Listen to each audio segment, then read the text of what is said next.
Subscribe कीजिए मेरे channel meet Muzammil को और दबाइए बेल आइकन लेटेस्ट वीडियोस के लिए। हेलो एवरीबॉडी, अस्सलाम वालेकुम। My name is Mohammed Muzammil और मीट मुजम्मिल की तरफ से मैं आप लोगों के साथ एक दफ़ा फिर हाज़िर हूँ। तो गाइस, कुछ दिनों पहले जब मैंने इस चैनल पर अगेन काम स्टार्ट किया तो मैंने एक एप्लीकेशन बनाई थी, वॉलपेपर एप्लीकेशन। वो एप्लीकेशन की जो वीडियो की लेंथ थी वो थी 38 मिनट्स। ये इसकी प्लेलिस्ट है। 38 मिनट्स और 35 सेकंड इसकी लेंथ है इस वॉलपेपर ऐप की। इसको मैंने फुल फ्लैज एक अच्छे तरीके से इसके अंदर गाइड किया है। इसका सोर्स कोड है वो इसकी डिस्क्रिप्शन में है। आप यहाँ से सोर्स कोड लेके डायरेक्टली इसे यूज़ नहीं कर सकते। अगर आपको उस सोर्स कोड को यूज़ करना होगा तो आपको ये वीडियो वॉच करना पड़ेगी। लेकिन ये वॉलपेपर ऐप जो मैंने बनाई थी ये थी फायरबेस के साथ अटैच करके, यानी कि डायनेमिकली आपकी वॉलपेपर ऐप बनेगी इस वीडियो को देखकर और इस सोर्स कोड को यूज़ करके। आप क्या करेंगे, आप आफ्टर एप्लीकेशन आप एंड्रॉयड स्टूडियो पे प्ले स्टोर पे पब्लिश भी कर दें तो आप बाद में उसके वॉलपेपर्स को अपडेट कर सकते हैं। तो लेकिन जो मुझे सामने आया कि बहुत सारे लोगों को कुछ प्रॉब्लम्स आई हैं इसके साथ, यानी कि उनकी फायरबेस अटैच नहीं हो रही, किसी का कोई एरर आ रहा है, किसी का कोई एरर आ रहा है। जो मुझे 2-4 लोगों ने की है कंप्लेन, यानी कि कमेंट करके कहा कि हमारे साथ ये इशू है। वीडियो के अंदर तो कोई इशू नहीं, मैंने तो सक्सेसफुली रन करके आप लोगों को दिखाया है इस वीडियो के अंदर, ठीक है। तो अब जो मैं वॉलपेपर ऐप बनाने लगा हूँ उसके लिए किसी थर्ड पार्टी का कोई हिस्सा इंक्लूड नहीं करना पड़ेगा, कोई फायरबेस यूज़ करनी नहीं पड़ेगी। आपकी वॉलपेपर एप्लीकेशन बनेगी और वो स्टैटिक वॉलपेपर एप्लीकेशन होगी। उसका साइज़ बहुत ज़्यादा नहीं होगा, उसका साइज़ यही कुछ 4 MB या 5 MB तक बनेगी जब उसकी आप APK या उसका एक बंडल जनरेट करेंगे। सारा कुछ करके आपकी ऐप 4-5 MB या मैक्सिमम 6 से 7 MB तक पहुंच सकती है, इससे ज़्यादा नहीं पहुंचेगी, ठीक है। तो अब क्या करना है, मैंने एक वॉलपेपर ऐप बनानी है, आपने इसको स्टेप बाय स्टेप फॉलो करना है तो आपको इंशाल्लाह बहुत सारा फ़ायदा होगा और आप इससे अर्निंग भी कर सकेंगे, ठीक है। जिसको फायरबेस के साथ चाहिए वो मेरे चैनल के अंदर आके प्लेलिस्ट में आएगा और जहाँ से make money with Android apps इसको ओपन करेगा, इस प्लेलिस्ट को, उसके अंदर एप्लीकेशन मिल जाएगी। ये वीडियोस कुछ मिलेंगी जिसको देखकर वो अर्निंग कर सकता है, इसको फॉलो करके वो अर्निंग कर सकता है, अपनी एंड्रॉयड ऐप्स बना सकता है। सो गाइस, चलते हैं वीडियो की तरफ। वीडियो स्टार्ट करने से पहले मेरी आप लोगों से रिक्वेस्ट है, मेरे चैनल मीट मुजम्मिल को सब्सक्राइब करें और साथ में जो बेल आइकन आएगा उसे ज़रूर प्रेस करें ताकि आपको आने वाली हमारी हर लेटेस्ट वीडियो मिलती रहे। चलिए गाइस, चलते हैं एंड्रॉयड स्टूडियो के अंदर। एंड्रॉयड स्टूडियो के अंदर ये पुराना कोड है जब मैंने एड्स को इम्प्लीमेंट करना बताया था। अच्छा जी, मैंने यहाँ पे क्या किया है जी, एक ब्लैक वॉलपेपर्स की एक प्रोजेक्ट क्रिएट किया है। तो इसके अंदर मैं कोड के थ्रू स्टैटिक वॉलपेपर ऐप जो है वो मैं उन लोगों के लिए डिज़ाइन करने जा रहा हूँ, उन लोगों के लिए वीडियो बनाने जा रहा हूँ जिन्हें फायरबेस या थर्ड पार्टीज़ के साथ प्रॉब्लम्स होती हैं। तो आपने घबराना बिल्कुल नहीं है, स्टेप बाय स्टेप इसको ध्यान से पूरी वीडियोस को देखना है तो आपको इंशाल्लाह फ़ायदा होगा। आपकी ऐप क्रिएट हो जाएगी। एक आपकी ऐप क्रिएट होगी, फिर आप मल्टीपल ऐप्स उसकी बना सकते हैं और उससे अर्निंग कर सकते हैं। अच्छा जी, सबसे पहले हमने करना क्या है, मैं इधर जावा के फोल्डर के अंदर आता हूँ। ये हमारा पैकेज नेम है, पैकेज नेम के ऊपर राइट क्लिक करता हूँ और यहाँ पर एक मॉडल क्लास जनरेट करता हूँ। इसको मैं रखता हूँ कस्टम अंडरस्कोर आइटम्स, या फिर ऐसे करता हूँ कस्टम आइटम्स, ठीक है। ये मैंने क्लास बना ली। इसके अंदर मैं एक स्ट्रिंग का वेरिएबल बनाऊंगा जिसका नाम दूंगा URL, ठीक है। और क्या करूँगा, फिर मैं Alt + इंसर्ट का बटन को प्रेस करूँगा या फिर ऐसे करते हैं, यहाँ पर राइट क्लिक करके जनरेट पर क्लिक करता हूँ तो मेरे सामने ये आ जाएगा। कंस्ट्रक्टर बनाएंगे हम यहाँ से इसका और इसको सिलेक्ट करके ओके करते हैं, कंस्ट्रक्टर बन जाएगा हमारे पास। तो आपने क्या करना है, Alt इंसर्ट, यानी कि पहले ये चीज़, इस पर क्लिक करके जनरेट पर क्लिक करना है, गेटर एंड सेटर पर क्लिक कर देना है और इसको सिलेक्ट करके ओके प्रेस कर देना है।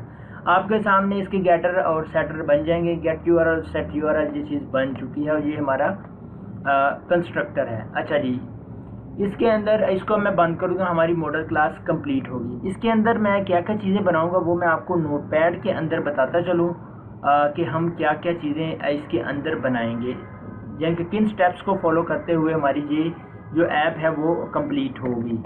सबसे पहले क्या करेंगे जी, हम एक मॉडल क्लास बनेगी, मॉडल क्लास जो कि अभी हमने बनाई है। फिर एक कस्टम डिज़ाइन बनेगा XML के अंदर, ठीक है। फिर उसके बाद एक अडाप्टर बनेगा, ठीक है। अडाप्टर के बाद हम क्या करेंगे, अडाप्टर को सेट करेंगे। फिर क्या करेंगे, ऑन क्लिक लिसनर लगाएंगे इन रिसाइकलर व्यू, इन अडाप्टर, ठीक है। इसके अंदर लगाएंगे अडाप्टर के अंदर। फिर इमेज को पास करेंगे, पास इमेज टू अदर एक्टिविटी, उसको पास करेंगे। फिर क्या करेंगे, हम करेंगे सेट बैकग्राउंड, इमेज का जो बैकग्राउंड वो लगाएंगे। फिर शेयर करेंगे, इमेज शेयर इमेज करेंगे, ठीक है। तो ये काम करेंगे। और इसके साथ अगर पॉसिबल हुआ तो मैं क्या करूँगा, डाउनलोड इमेज, ये सारी चीज़ें हम करवाएंगे इस एंड्रॉयड एप्लीकेशन के अंदर, ठीक है। इसका टाइटल जो मैं रखूँगा, how to make wallpaper app in Android Studio, ठीक है। ये इसका ऐप का टाइटल होगा और ये सारी चीज़ें इसके अंदर कवर करेंगे, ठीक है। मॉडल क्लास हमने बना लिया। अब हम क्या करेंगे, कस्टम डिज़ाइन बनाएंगे। अच्छा जी, कस्टम डिज़ाइन कैसे बनेगा, इसमें जाता हूँ रिसोर्स फाइल में, लेआउट के अंदर जाता हूँ। यहाँ पर क्या करूँगा, यहाँ पर मैं जाके एक लेआउट रिसोर्स फाइल लेता हूँ। लेआउट रिसोर्स फाइल लेने के बाद यहाँ पर मैं लिखता हूँ कस्टम अंडरस्कोर लेआउट, ठीक है। ये कस्टम लेआउट बन गया है। अब ये लेआउट किस काम के लिए आएगा, इसके अंदर हम क्या करेंगे कि एक इमेज व्यू लेंगे और इमेज व्यू विड्थ इसकी रखूँगा मैं, मैच पेरेंट हाइट रखूँगा 250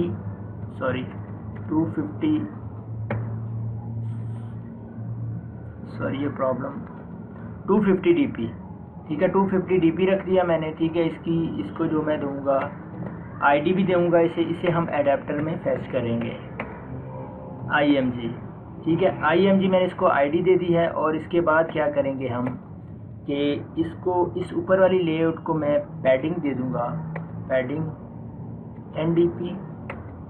और अगर इसको मैं स्केल टाइप फिट XY, ठीक है, ये इसके अंदर फिट हो जाएगा। हाँ जी, अगर मैं इसके ऊपर बैकग्राउंड लगाऊं कलर ऐसे नहीं, बैकग्राउंड कलर प्राइमरी, ठीक है। जब मैंने इसके प्राइमरी कलर दे दिया, इसके अंदर हमारा इमेज जो है वो शो होगा, ठीक है। और ये हमारा कस्टम डिज़ाइन भी तैयार हो चुका है, ठीक है। इसके बाद क्या करना है, हमने अडेप्टर बनाना है। और एक बात बताता चलो, यहाँ पे हमें क्या है, कुछ डिपेंडेंसीज ऐड करनी पड़ेंगी। एक रिसाइकलर व्यू की करनी पड़ेगी और एक कार्ड व्यू की करनी पड़ेगी। अच्छा जी, अकेली रिसाइकलर व्यू की कर लेते हैं, ठीक है, या कार्ड व्यू की भी कर लेते हैं। अब कार्ड व्यू रिसाइकलर व्यू की डिपेंडेंसी कहाँ से लेनी है, इसमें जाके आप लिखें गूगल में रिसाइकलर व्यू लाइब्रेरी एंड्रॉयड, ठीक है। अब इस पर मैं करता हूँ। अब यहाँ पे मुझे ये कहीं ना कहीं इसकी जो है वो डिपेंडेंसी मिल जाएगी।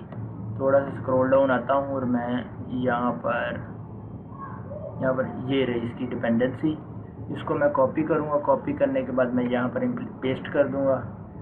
और ये 28 है, आई थिंक ये 29 है, मैं इसे भी 28 कर देता हूँ।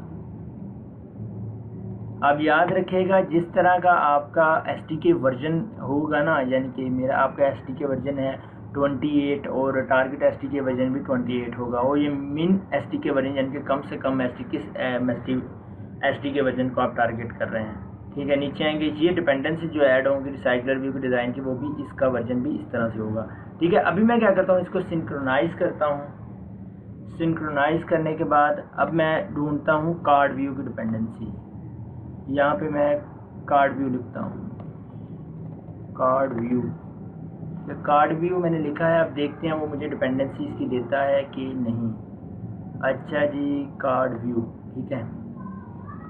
ये अब हम ऐसा करते हैं छोटा सा मैं आपको एक ट्रिक बताता हूँ कि कार्ड व्यू को किस तरह से यूज़ करनी। इसी को कॉपी करें,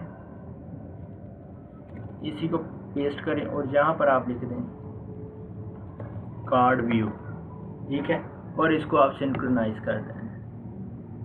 और जब ये सिंक्रोनाइज होती है, ये सारी फाइल्स जो हैं इसकी वो इंटरनेट से डाउनलोड होती हैं इसके अंदर। चले जी, कार्ड व्यू भी हो गया, रिसाइकलर व्यू भी हो गया, ठीक है जी। आगे हम क्या करेंगे, हमें एक ज़रूरत पड़ेगी पिकासो लाइब्रेरी की, जो कि इमेजेस को लोड करवाने के लिए। मैं वो भी अभी डाउनलोड कर लेता हूँ ताकि हमें बाद में जो डिपेंडेंसीज वाला काम है वो ना करना पड़े। पिकासो गिटहब, इसे करता हूँ मैं, गिटहब पे जाता हूँ, यहाँ पे मुझे इसकी डायरेक्ट जो है वो लाइब्रेरी मिल जाएगी। ये एक थर्ड पार्टी लाइब्रेरी है जो कि इमेजेस शो करवाने में हमारी मदद करती है, ठीक है जी। मैं एंड्रॉयड के अंदर आता हूँ, दोबारा से यहाँ पे पेस्ट कर देता हूँ और इसे भी सिंक्रोनाइज करवा देता हूँ। अच्छा जी, हमारे पास तीनों लाइब्रेरीज आ चुकी हैं। अब हम क्या करेंगे, मैं इसको मिनिमाइज़ करता हूँ और इसे बंद कर देता हूँ। अच्छा जी, कस्टम भी बन गया, कस्टम डिज़ाइन भी बन, लेआउट भी बन गया हमारे पास, और कस्टम जो आइटम है वो भी बन गई। अब हम क्या करेंगे, एक अडेप्टर बनाएंगे। मैं उसे कहता हूँ रिसाइकलर व्यू अडेप्टर, ठीक है, और इसको एक्सटेंड करता हूँ रिसाइकलर व्यू डॉट अडेप्टर। इसके अंदर पास करता हूँ मैं पहले recycler view adapter dot image view holder, ठीक है। पहले मैं होल्डर के ऊपर Alt प्लस एंटर करूँगा तो ये क्या करेगा, हमें क्या कि इम्प्लीमेंट मेथड्स, ठीक है। यानी कि एक मिनट, मैं पहले इस चीज़ को करना चाह रहा हूँ, इसकी create class image view holder, ये क्लास बन गई है हमारी, ठीक है। अभी जो ऊपर वाली लाइन डाटा इसकी आपने टेंशन नहीं लेनी। इसको क्या करेंगे हम, एक्सटेंड्स व्यू होल्डर करेंगे और इसके Alt एंटर प्रेस करेंगे, क्रिएट कंस्ट्रक्टर मैचिंग सुपर, ये हमें कंस्ट्रक्टर बना देगा। अब हम क्या करेंगे, इस कस्टम लेआउट के अंदर जितने आइटम्स हमारे पास व्यूज़ हैं उनको हमने यहाँ पर लेना है। हमारे पास सिर्फ एक ही इमेज व्यू है तो वो हम यहाँ पर ले लेंगे। इसे है इमेज व्यू है हमारे पास, इमेज व्यू, इसको इमेज व्यू लेता हूँ और इमेज व्यू के बाद यहाँ पर आता हूँ, सुपर के नीचे इमेज व्यू इक्वल टू, पहले तो हम करते थे कि direct find view bye ID कर देते थे, वो हमारे पास आ जाता था। अब क्या हो रहा है, हमारे पास जो व्यू है वो इसमें आ रहा है आइटम व्यू के अंदर। अब मैं क्या करूँगा, item view dot find view bye ID, ठीक है। अब इसके अंदर मैं करूँगा r.id.img, जो कि हमने वहाँ पर इसको इसका आईडी दी थी इमेज व्यू के अंदर। अब मैं इस पर क्लिक करूँगा तो आप देखेंगे मैं वहीं जा रहा हूँ अपने कस्टम लेआउट के अंदर। अच्छा जी, ये हमारा हिस्सा कंप्लीट हो गया। मैं इसे थोड़ा सा मिनिमाइज़ कर देता हूँ और अब क्या करेंगे हम, इसको Alt एंटर प्रेस करता हूँ। अब मैं इसके ऊपर, तो मैं आपको यहाँ पे कंफ्यूज ना होइएगा प्लीज़, आप लोग कंफ्यूज होंगे मैं अनसक्सेसफुल हो जाऊँगा। देखें, पहले मैंने इस पर क्लिक किया था इस क्लास के ऊपर, उसका राइट क्लिक करके मैंने क्रिएट क्लास की थी, ठीक है। अब क्या करता हूँ, मैं इस पूरे के ऊपर क्लिक करूँगा तो इम्प्लीमेंट मेथड्स आएंगे। ये मेथड्स कौन से हैं, ये तीन मेथड हैं, on create view holder, on bind view holder और गेट आइटम काउंट। इसके ऊपर मैं एंटर प्रेस करता हूँ, सारे मेथड्स आ जाएंगे, जो हमारा एरर था वो सॉल्व हो चुका है। अच्छा जी, अब हम यहाँ पर क्या करेंगे, ठीक है, यहाँ पर क्या करेंगे, सबसे पहले हम यहाँ पे एक लिस्ट का वेरिएबल लेंगे जिसके अंदर हम अपना मॉडल पास करेंगे, कस्टम आइटम्स, ठीक है। इसको आइटम्स लिस्ट का नाम दे देता हूँ और इसको Alt प्लस एंटर करता हूँ और ये हमारी इंपोर्ट क्लास हो जाएगी। और इसके बाद मैं क्या करूँगा, यहाँ पे कॉन्टेक्स्ट का एक वेरिएबल लूँगा, कॉन्टेक्स्ट क्लास का एक ऑब्जेक्ट बनाऊँगा कॉन्टेक्स्ट, और इसको Alt एंटर से इंपोर्ट करूँगा। अब क्या करूँगा, Alt इंसर्ट करूँगा और मैं कंस्ट्रक्टर बनाऊँगा जिसके अंदर दोनों आइटम्स लूँगा और एंटर प्रेस कर दूँगा और हमारे पास कंस्ट्रक्टर बन चुका है। अच्छा जी, ऑन क्रिएट व्यू होल्डर, यहाँ पे हम क्या करेंगे, अपनी जो लेआउट होगा कस्टम लेआउट उसको बाइंड करेंगे, यानी कि उसको यहाँ पर क्रिएट व्यू होल्डर में यानी कि यहाँ पर हम उसे सेट करेंगे उस लेआउट को। लेआउट इन्फ्लेटर क्या करता है, किसी कस्टम लेआउट को आपने यूज़ करना है तो लेआउट इन्फ्लेटर का आपको इस्तेमाल करना पड़ेगा। अच्छा जी, ये आपने अंडरस्टैंड किया। लेआउट इन्फ्लेटर का मैंने ऑब्जेक्ट बनाया, इसके बाद फिर लेआउट इन्फ्लेटर डॉट फ्रॉम इसके अंदर कॉन्टेक्स्ट पास कर देंगे, कॉन्टेक्स्ट आ गया। इसके बाद हम फिर व्यू क्लास का ऑब्जेक्ट बनाएंगे, व्यू इक्वल टू, फिर ये वाला लेआउट इन्फ्लेटर का ऑब्जेक्ट है, इसे यहाँ पे लिखेंगे लेआउट इन्फ्लेटर डॉट इन्फ्लेट। इसके अंदर 3 पैरामीटर पास करेंगे, R dot layout dot custom layout, जो हमने यहाँ पर कस्टम लेआउट बनाया था। इसके बाद कॉमा पास करता हूँ, पेरेंट पास कर देता हूँ और इसके बाद मैं कर देता हूँ फॉल्स। ठीक है जी, ये फॉल्स पास हो गया मेरे पास। और इसके बाद मैं क्या करूँगा, यहाँ पे रिटर्न पे आऊँगा, न्यू इमेज व्यू होल्डर, वो जो क्लास बनाई थी उसके अंदर व्यू पास कर दूँगा, ये वाला व्यू। और ये वाला व्यू यहाँ पर चला जाएगा इसके अंदर, ये वाले इमेज व्यू होल्डर, यहाँ पर इमेज व्यू होल्डर, यहाँ पे व्यू पास कर दिया हमने। ठीक है जी, हमारा ये हिस्सा कंप्लीट हो गया। अब हम क्या करेंगे, अब हमारा काम क्या है जी, यहाँ पर हम बनाएंगे सबसे पहले होल्डर, ये इमेज व्यू होल्डर का ऑब्जेक्ट वो लिया, डॉट इमेज व्यू डॉट, नहीं ऐसे नहीं करेंगे, हम क्या करेंगे, पिकासो का यूज़ करेंगे, Picasso dot gate dot load, यानी कि कहाँ से लोड करनी है, holder dot image view dot gate image, sorry image नहीं ऐसे नहीं है यहाँ पे, हाँ जी यहाँ पे करेंगे आइटम लिस्ट डॉट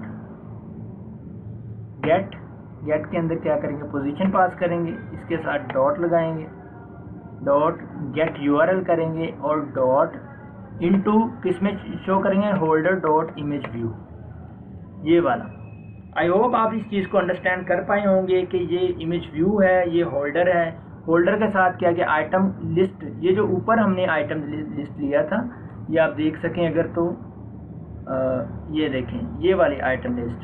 ठीक है, इसको लिया, इसके साथ डॉट किया, गेट पोजीशन ले ली, पोजीशन यहाँ पे थी। ठीक है, गेट यूआरएल कर लिया क्योंकि इस आइटम लिस्ट के अंदर आ रहा था, और इनटू इमेज व्यू होल्डर, यानी कि होल्डर डॉट इमेज व्यू के अंदर वो लोड शो करवा दो। अब हमने क्या करना, गेट आइटम काउंट, यहाँ पर करना हमने सिर्फ ये है, आइटम्स लिस्ट डॉट साइज, यानी कि जितनी आइटम्स हैं, आइटम का जितना साइज है उतनी बार ये मेथड है वो रन होगा। ठीक है जी, अब क्या जी, हमारा अडेप्टर है वो कंप्लीट हो चुका है। सो गाइस, अगली वीडियो के अंदर हम देखेंगे कि हम इसके अंदर मेन एक्टिविटी के अंदर जो है अडेप्टर कैसे सेट करेंगे। ये मेन सेट अडेप्टर जो है ये मेन एक्टिविटी के अंदर है, सेट अडेप्टर इन मेन एक्टिविटी। ठीक है, ये मेन एक्टिविटी के अंदर हम कैसे अडेप्टर सेट करेंगे और बाकी जो आगे काम करेंगे वो हम नेक्स्ट वीडियो के अंदर करेंगे। मैं उम्मीद करता हूँ आपको हमारी वीडियो पसंद आई होगी। अगर हमारी वीडियो पसंद आई तो हमारे चैनल मीत मुज़म्मिल को सब्सक्राइब करें और साथ में जो बेल आइकन है उसे ज़रूर प्रेस करें ताकि आपको आने वाली हमारी हर लेटेस्ट वीडियो मिलती रहे। अगली वीडियो तक के लिए मोहम्मद मुज़म्मिल को इजाज़त दीजिए। अल्लाह हाफिज़।